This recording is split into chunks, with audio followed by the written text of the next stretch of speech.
जैसा कि मैंने आपसे बोला था कि हम नेक्स्ट वीडियो में यूजर डिफाइंड फंक्शन के 4 डिफरेंट केसेस को डिस्कस करेंगे। लास्ट वाली वीडियो में तो मैंने आपको फंक्शन क्या होता है ये बता दिया था, फंक्शन को कैसे क्रिएट करते हैं ये बता दिया था, फंक्शन के 2 टाइप होते हैं ये भी बता दिया था। अब थोड़ा सा उसी डिस्कशन को कंटिन्यूअस में लेके आते हैं और सबसे पहले हम अपना प्रेजेंटेशन की तरफ चलते हैं एक बार। तो हमने जैसा कि लास्ट वाली वीडियो में हमने देखा था, हमने यहाँ पे फंक्शंस स्टार्ट कर दिया था। फंक्शंस में हमने फंक्शन का डेफिनेशन और उसका पूरा का पूरा सिंटैक्स देख लिया था। फंक्शन के जो 2 टाइप हैं उनको मैंने ऊपर ऊपर से आपको बता दिया था, यूजर डिफाइंड फंक्शन क्या होते हैं, बिल्ट इन फंक्शन क्या होते हैं। एक्चुअली आज का जो हमारा टॉपिक है वो ये है कि यूजर डिफाइंड फंक्शन जिनको एक प्रोग्रामर जो है, एक यूजर जो है अपनी नीड के अकॉर्डिंग क्या करता है, क्रिएट करता है। ठीक है, तो उसमें भी 4 डिफरेंट केसेस होते हैं। तो सबसे जो पहला केस है वो है no parameter no return value. तो इसको देखते हैं सबसे पहले। तो इसके लिए हम चलते हैं अपने वीएस कोड में। ठीक है, तो सबसे पहले मैं आपको एक ऐसा फंक्शन बनाने वाला हूं जो कि केस 1 को फॉलो करेगा। केस 1 क्या है आपका, यहाँ पे मैं कमेंट करके लिख देता हूं, no parameter no return value. ठीक है, नो रिटर्न वैल्यू।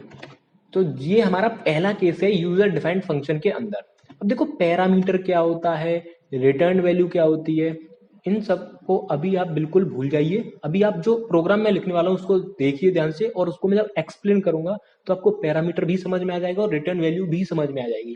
देखो मैं एक फंक्शन बनाता हूँ, लेट से फंक्शन बनाने के लिए हम डेफ नाम का जो कीवर्ड है उसका यूज करेंगे, और एक फंक्शन बनाता हूँ फन नाम से, FUN, फन नाम का एक फंक्शन है।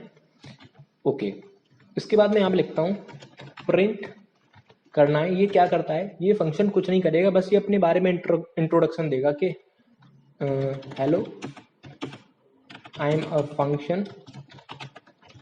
ठीक है, अभी इसने बस क्या कर रहा है, इसका जो टास्क है, इसका जो FUN नाम का जो फंक्शन है, इसका जो टास्क है वो ज्यादा कोई खास नहीं है, बस ऐसे ही हम इसको अंडरस्टैंडिंग पर्पज के लिए समझ रहे हैं, इसलिए मैं यहाँ पे कुछ 2-3 स्टेटमेंट्स लिख देता हूँ, जैसे कि print hello I am a function.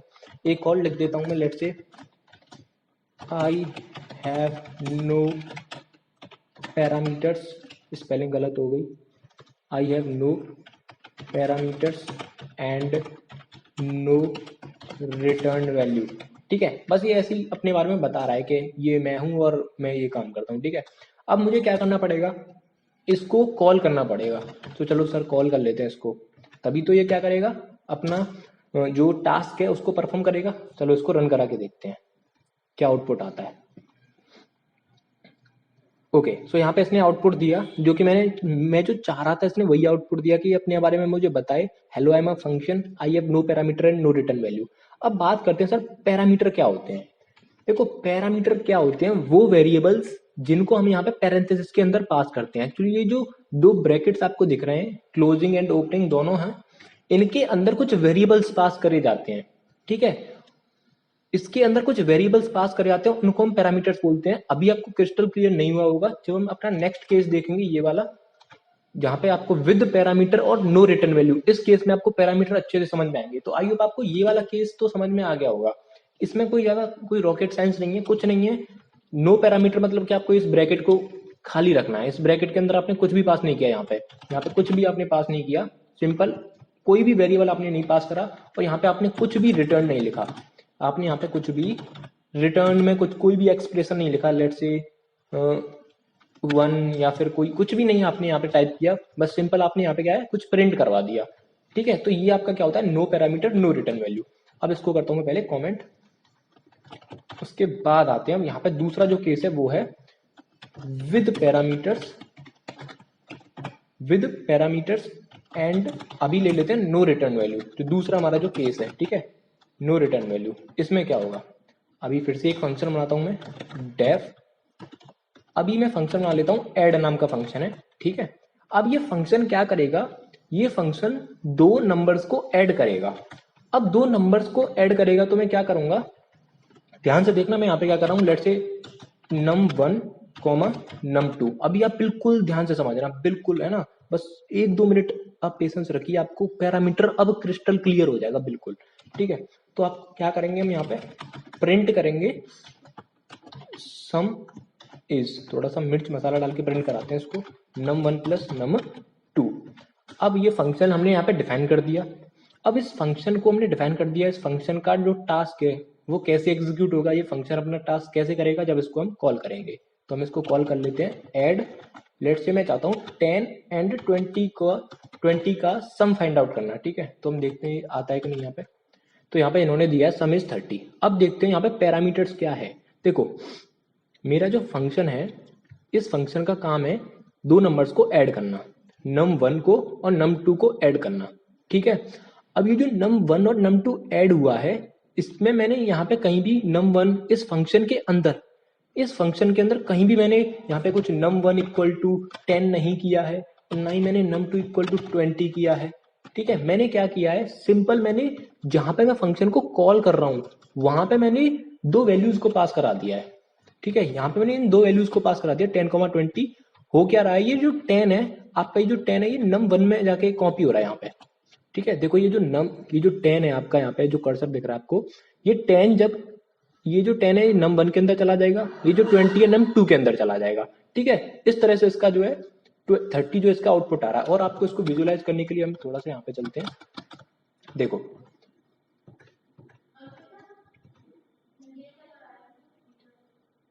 तो यहाँ पे आप देख सकते हो, देखो ये मैंने एक एग्जांपल लिया आपके लिए, ऐड कर रहा हूं मैं यहाँ पे दो नंबर्स को, सेम वही एग्जांपल है जो भी मैंने यहाँ पे आपको दिया था। देखो सबसे पहले क्या होगा, सबसे पहले जब आपका इंटरप्रेटर जो है इस वाली लाइन को एग्जीक्यूट कर रहा होगा फन 10, 20 को, तो उसको अपने आप पता लग जाएगा कि ये जो है पैरेंथेसिस को वो देख के समझ जाएगा कि ये फंक्शन की कॉलिंग है, ठीक है। वो इन पैरेंथेसिस को देख के समझ जाएगा कि यहाँ पे क्या हो रहा है, फंक्शन को कॉल किया जा रहा है, जिसकी वजह से कंट्रोल जो है सीधा कहाँ पे जाएगा, इस फंक्शन की डेफिनेशन पे इसका जो कंट्रोल जो है चला जाएगा। अब आगे क्या होगा, ठीक है। 10 और 20 का क्या होगा, एक्चुअली ये जो 10 और 20 है ना, ये जो 10 और 20 है यहाँ पे, ये 10 तो आपका num1 में कॉपी हो जाएगा और जो 20 आपका num2 में कॉपी हो जाएगा, ठीक है। तो 10 आपका num1 नाम के पैरामीटर में गया, num2 भी एक पैरामीटर है। फंक्शन डिफाइन करते वक्त, अब ध्यान से सुनना, फंक्शन डिफाइन करते वक्त जो हम वेरिएबल्स को यहाँ पे इस पैरेंथेसिस के अंदर जो हम यहाँ पे पास करते हैं, एक्चुअली वो क्या होते हैं, आपके पैरामीटर्स होते हैं। फंक्शन को हमने यहाँ पे डिफाइन किया है और इसके पैरेंथेसिस के अंदर हमने यहाँ पे कुछ मतलब कि दो वेरिएबल्स को मैंने यहाँ पे पास किया है।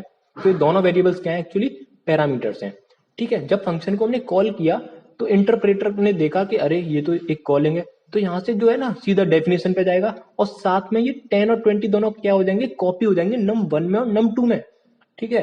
उसके बाद ये अपना टास्क परफॉर्म करेगा, दैट इज प्रिंट करेगा num1 प्लस num2 को। अब बात आती है कि प्रिंट करने के बाद कंट्रोल कहाँ पे जाएगा, कंट्रोल जो है वापस से कहाँ पे जाएगा, चलो ये 30 इसने प्रिंट कर दिया, अब कंट्रोल आपका सीधा कहाँ पे आएगा, कॉलिंग से नेक्स्ट वाली लाइन पे। कॉलिंग जो हो रही थी वहां पे आपकी, कॉलिंग आपकी देखो यहाँ पे हो रही थी, एक बार कर्सर लेके आता हूँ यहाँ पे, ये आपकी क्या हो रही थी, कॉलिंग हो रही थी, ठीक है। कॉलिंग के बाद इसने पूरा टास्क परफॉर्म किया, 30 को प्रिंट कर दिया, 10, 20 पास हो गए num1 num2 पैरामीटर में। उसके बाद काम खत्म करने के बाद ये कहाँ पे आया, back to the statement just after calling. तो इस तरह से आपका जो यहाँ पे काम हो रहा है। ओके तो ये आपका क्या था, with parameter no return value. तो आपको आई होप ये आपको समझ में आया होगा ढंग से। देखो इसमें और इसमें आपको अंतर दिख रहा होगा, नो पैरामीटर और यहाँ पे ये जो दूसरा केस है ये क्या है, विद पैरामीटर्स, ठीक है। तो यहाँ पे देखो इसकी पैरेंथेसिस में मैंने कोई भी वेरिएबल को पास नहीं किया है, बट यहाँ पे मैंने एक वेरिएबल, एक्चुअली दो वेरिएबल को मैंने यहाँ पे पास किया है। लेकिन ये कौन सा केस है, इसमें भी नो रिटर्न वैल्यू है और ऊपर बारे में भी क्या है, नो रिटर्न वैल्यू, ठीक है। अब देखते हैं थर्ड केस। थर्ड जो केस है उसके लिए पहले तो मैं इसको पूरा कॉपी कर लेता हूँ, ठीक है। पहले मैं इसको पूरा कॉपी कर लेता हूँ, या फिर मैं कॉपी नहीं कर रहा है इसको, ठीक है। एक दूसरा एग्जांपल हम लेंगे अच्छा सा, इसको मैं कमेंट कर देता हूँ, पहले कॉपी करते हैं हम इस वाले को, ठीक है। इसको मैं क्या करता हूँ, कॉपी करता हूँ यहाँ पे, और इस केस का जो नाम है वो क्या है आपका, इस केस का नाम है आपका no parameter but with return value, ठीक है। No parameters and having return value, ठीक है, ऐसे कह देते हैं, हैविंग रिटर्न वैल्यू, ठीक है। तो ये हमारा तीसरा केस है, no parameters and having return value. अब सर यहाँ पे देखते हैं, इनको मैं यहाँ पे क्या करता हूँ, इसको हटाता हूँ यहाँ से, ठीक है। इसको यहाँ से हटा देते हैं सबसे पहले तो। अब ये फंक्शन हमें अपने बारे में बताएगा, लेकिन कुछ अलग स्टाइल में बताएगा। इस बार ये जो है, इस बार इसका स्टाइल जो होगा अपने आप को प्रेजेंट करने का, अपने बारे में बताने का थोड़ा सा अलग होगा। वो कुछ ऐसे होगा, रिटर्न करेगा ये अपने बारे में, hi I am function and I have no parameters. ठीक है, अब हमने क्या किया यहाँ पे, इस फंक्शन को हमने इस बार क्रिएट तो किया है, हमने डिफाइन भी किया है, लेकिन यहाँ पे अभी भी हमने कोई भी पैरेंथेसिस के अंदर पैरामीटर पास नहीं करे हैं। लेकिन सर हमने यहाँ पे एक रिटर्न नाम का एक स्टेटमेंट जो है पिक्चर में लेके आए हैं। हम रिटर्न नाम के स्टेटमेंट को पिक्चर में लेके आए हैं और हमने यहाँ पे एक स्ट्रिंग को दे दिया है। अब एक्चुअली इसको रीड कैसे करते हैं मैं आपको बताता हूँ। ये फंक्शन जो है ना, ये फंक्शन जो है जब भी कॉल होगा, जब भी इस फंक्शन को हम कॉल करेंगे तो ये हमें एक स्ट्रिंग रिटर्न करके देगा। ठीक है, हमें ये फंक्शन जो है एक स्ट्रिंग रिटर्न करके देगा। अब बात आती है क्या, अब मैं इसको कॉल करूंगा तो ये मुझसे बोलेगा कि hi I am function and I have no parameters. चलो देख लेते हैं एक बार। तो यहाँ पे देख सकते हो, यहाँ पे कुछ भी आउटपुट नहीं आया, यहाँ पे इसने कुछ भी प्रिंट नहीं किया, बल्कि हमने काम तो सब कुछ सही किया है, हमने यहाँ पे सब कुछ काम सही किया है। ठीक है, तो सर एक बात आप याद रखना, जब भी कोई फंक्शन रिटर्न करता है, फंक्शन जब भी कुछ रिटर्न करता है, चाहे वो आपका स्ट्रिंग रिटर्न करे, जैसे कि यहाँ पे एक स्ट्रिंग को रिटर्न कर रहा है। ठीक है, hi I am function I have no parameters. ठीक है, तो ये आपके यहाँ पे कुछ रिटर्न कर रहा है। ठीक है, तो जैसा कि मैंने अभी आपसे बोला कि यहाँ पे ये जो फंक्शन है अभी क्या रिटर्न कर रहा है, कि स्ट्रिंग रिटर्न कर रहा है। वैसे ही सर ये कोई इंटीजर भी रिटर्न कर सकता है आपके लिए। फॉर एग्जाम्पल आप यहाँ पे इसको हटा के कुछ ऐसे 10 + 20 भी रिटर्न करा सकते हो, आप यहाँ पे केवल 10 भी रिटर्न करा सकते हो, लेकिन अभी हम उस स्ट्रिंग को ही रिटर्न करवा रहे हैं। तो जब भी आपका फंक्शन कुछ रिटर्न करेगा तो हमेशा उसकी रिटर्न वैल्यू को एक वेरिएबल में स्टोर कराना होता है हमें, जिसको मैं मान लेता हूँ, लेट से मैंने एक वेरिएबल बनाया वेर नाम का। इस ये जो फंक्शन है अपनी कॉलिंग पे जाएगा, कुछ लेके आएगा अपने साथ, और एक यहाँ पे कुछ मतलब कि ये वेर नाम के वेरिएबल में उसको मैं स्टोर करा लूंगा, जो भी ये रिटर्न करेगा। अभी इसको देखना, विजुअलाइज करके देखेंगे अभी। अब मैं क्या करूंगा, इस वेर को प्रिंट करूंगा। ठीक है, तो प्रिंट करते हैं, देखो अब इसने यहाँ पे प्रिंट कर दिया। ठीक है, तो एक बार इसको पीपीटी में देख लेते हैं, इसमें क्या बता रहा है। हाँ देखो यहाँ पे, यही यहाँ पे थोड़ा सा मैंने अलग एग्जांपल लिया है। सबसे पहले क्या हुआ होगा, इंटरप्रेटर ने इस फंक्शन की कॉलिंग को देखा। ठीक है, बट ये तो दोनों केसेस का एग्जांपल है, हमें एक एग्जांपल लेना है जिसमें with parameter and no return value. Sorry, यहाँ पे है भी या नहीं वो एग्जांपल, नहीं है, कोई दिक्कत वाली बात नहीं है, हम तो वहीं पे समझ लेते हैं।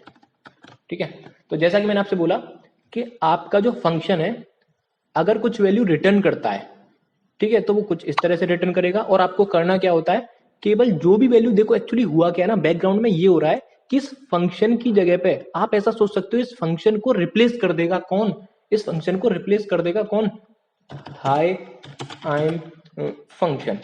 ठीक है, hi I am function and I have no parameters. ये जो स्ट्रिंग है ये एक्चुअली इसको, इस फन को क्या कर देगी, रिप्लेस कर देगी जब कॉल हुआ होगा तो। ठीक है, अभी आपको क्रिस्टल क्लियर हो गया होगा।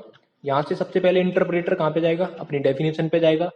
ठीक है, डेफिनेशन पे जाने के बाद उसको पता लगेगा, अरे यहाँ पे तो मेरे को एक स्ट्रिंग जो है अपनी कॉलिंग को रिटर्न करनी है। ठीक है, ये जो hi I am function and I have no parameter, ये जो स्ट्रिंग है ना, ये किसको रिटर्न होगी, जहां पे फंक्शन कॉल हुआ है तो यहाँ पे रिटर्न हो जाएगी। ठीक है, इसीलिए हमें क्या करना पड़ेगा, हमें तो पता लगना चाहिए ना कि इस फंक्शन ने अपनी कॉलिंग को क्या रिटर्न किया है, इसलिए हम यहाँ पे क्या करेंगे, उसको एक वेरिएबल में स्टोर करा लेंगे और इसको हम यहाँ पे प्रिंट करा लेंगे। ठीक है, अब आपका लास्ट केस आता है with parameter and with return value. ठीक है, आई होप अब आपको समझ में आ रहा होगा अच्छे से।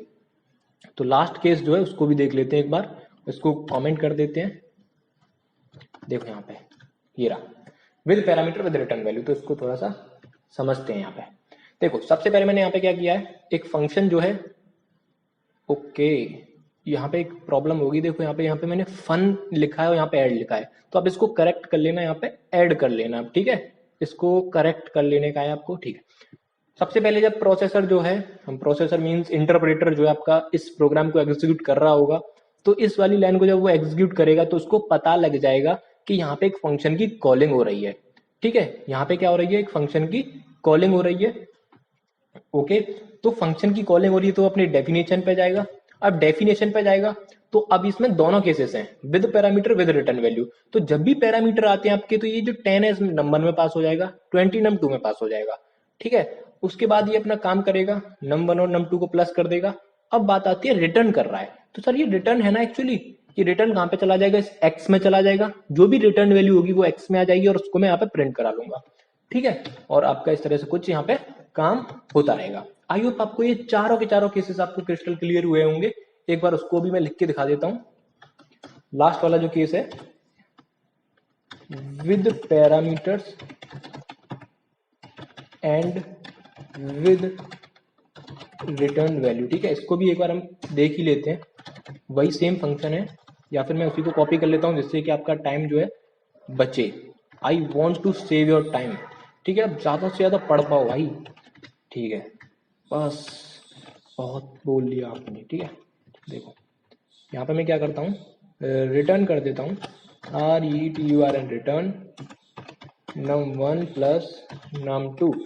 ठीक है, और इसको मैं क्या करूँगा, एक x नाम के वेरिएबल में स्टोर करा लेता हूँ और प्रिंट करा लूंगा। अब इस बार मुझे नमक मिर्च मसाला यहाँ पे लगाना पड़ेगा, सम सम इज num1 प्लस num2। ठीक है, मिर्च मसाला मैं यहाँ पे क्यों लगा रहा हूँ, क्योंकि यहाँ पे नहीं लगाया मैंने, तो यहाँ पे लगा देता हूँ। ठीक है, इसको एक बार रन करते हैं। देखो यहाँ पे क्या आ गया, सम 30। आई होप आपको यूजर डिफाइंड फंक्शन के चारों केसेस आपको समझ में आए होंगे। जैसा कि मैंने आपसे प्रॉमिस किया था कि आपको क्रिस्टल क्लियर हो जाएंगी चारों की चारों चीजें। देखो यहाँ पे ये no parameter no return value clear है आपको, with parameter no return value clear है, no parameter with return value clear है, with parameter with return value clear है। अब मैं आपको एक चीज बताना चाहता हूं जो कि रिटर्न स्टेटमेंट के बारे में है, और वो आपके लिए जानना बहुत जरूरी है। ठीक है, तो उसको हम जरा देखते हैं। यहाँ पे देखो, यहाँ पे एक लाइन लिखी हुई है, you will be surprised to know that every function has an implicit return statement. ठीक है, इसका मतलब क्या है, इसको जरा मुझे टाइम दीजिए और मैं आपको समझाता हूं। देखो, अभी जो मैंने आपसे बोला था कि भैया कोई फंक्शन रिटर्न करता है, कोई फंक्शन कुछ रिटर्न नहीं करता है, लेकिन ये बात पूरी तरह से गलत है। हाँ, पहले मैंने ही बोला था और अभी मैं ही बोल रहा हूं कि ये बात गलत है। ऐसा क्यों, देखो अभी इस फंक्शन में ना तो कोई मैंने, देखो बस 2 मिनट आप मुझे अपने दे दीजिए, बस 2 मिनट और मैं आपको चीजें क्रिस्टल क्लियर इसलिए करना चाहता हूँ कि आपको कोई प्रॉब्लम ना हो आगे चल के। ठीक है, अब ये जो पहला केस था वो क्या था कि no parameter no return value. ठीक है, पैरामीटर नहीं है और ये कुछ रिटर्न भी नहीं कर रहा, लेकिन क्या होगा अगर मैं इसको लिखूं x इक्वल टू फन और अब मैं x को प्रिंट कराऊं, तो आप बोलोगे अरे क्या पागल है तू यार, ये फंक्शन तो कुछ रिटर्न नहीं कर रहा, तो फिर भी इस फन को क्या कर रहा है, इस x में स्टोर करा रहा है और उस x को प्रिंट करा रहा है। ये तो हम तब करते हैं जब फंक्शन कुछ रिटर्न करता है। अरे ये तो पागल हो गया। ठीक है, बट ऐसा नहीं है, ये फंक्शन देखना कुछ रिटर्न करेगा, और क्या रिटर्न करेगा उस चीज को देख के आप सरप्राइज हो जाएगा। देखो देखो यहाँ पे इसने रिटर्न किया है नन। देखो यहाँ पे इसने रिटर्न क्या किया है, नन। ध्यान से सुनो अब मैं क्या कहना जा रहा हूं, हर एक फंक्शन, ध्यान से सुनना, यू विल बी सरप्राइज्ड, तुम सरप्राइज होगे ये जान के कि हर एक फंक्शन के पास इम्प्लीसिट रिटर्न स्टेटमेंट होता है। इम्प्लीसिट रिटर्न स्टेटमेंट मतलब कि आप लिखो या ना लिखो, अगर आप नहीं लिखते तो ये वाला रिटर्न जो है काउंट होता है। देखो ये एक्चुअली ये रिटर्न नन है ना, ये एक भूत की तरह जो है उस फंक्शन की बॉडी के अंदर मौजूद रहता है। ठीक है, और ये कहां पे रहता है, ये लास्ट में रहता है। जैसे ये फंक्शन का डेफिनेशन यहां से स्टार्ट हो रहा है, प्रिंट हाई और भी बहुत सारे स्टेटमेंट यहाँ पे होंगे, लेकिन रिटर्न नन हमेशा कहां पे होगा, सबसे एंड का स्टेटमेंट जो होता है वो रिटर्न नन होता है, और ये इम्प्लीसिट होता है अगर आप नहीं देते हो तो। अगर आपने रिटर्न नहीं कराया कुछ भी, तो ये फंक्शन अपने आप क्या कर लेगा, इम्प्लीसिट रिटर्न है इसका ये नन। ठीक है, और आपको यहाँ पे नन रिटर्न करके मिल जाएगा। देखो यहाँ पे तो मैंने रिटर्न नन लिखा है, लेकिन यहाँ पे देखना मैंने यहाँ पे नहीं लिखा। तो आप अगर आप लिखना भी चाहते हो, अगर आप लिखना चाहते हो तो आप लिख सकते हो। देखो अभी भी आउटपुट में कोई भी प्रॉब्लम नहीं आएगी।